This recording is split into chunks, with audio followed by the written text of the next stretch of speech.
أعوذ بالله من الشيطان الرجيم. بسم الله الرحمن الرحيم. والطور وكتاب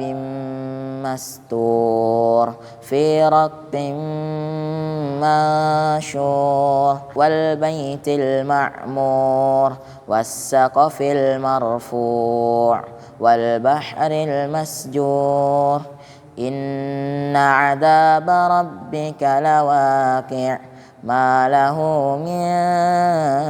دافع يوم تمور السماء مورا وتسير الجبال سيرا فويل يومئذ للمكذبين الذين هم في خوض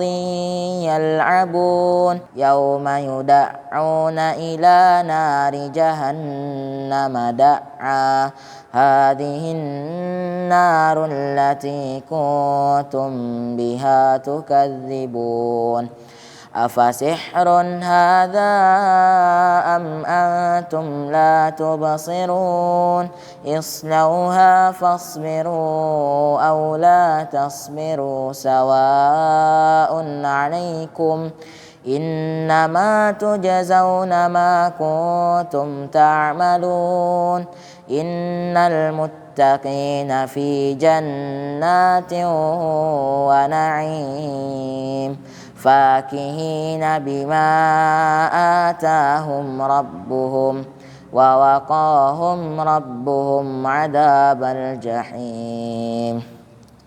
كلوا واشربوا هنيئا بما كنتم تعملون متكئين على سرر مصفوفة وزوجناهم بحور عين والذين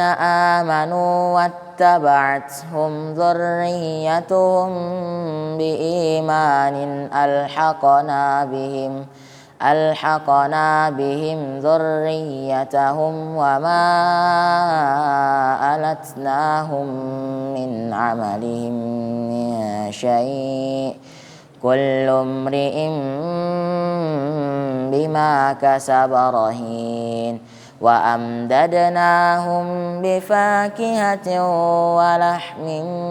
مما يشتهون يتنازعون فيها كأسا لا لغو فيها ولا تأثيم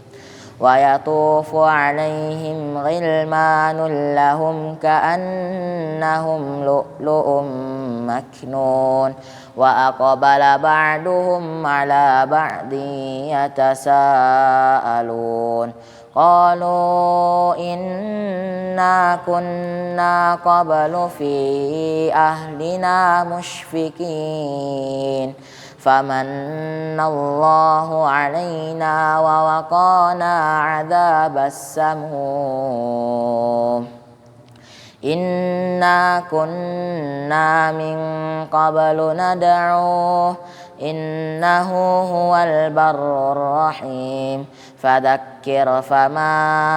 أنت بنعمة ربك بكاهن ولا مجنون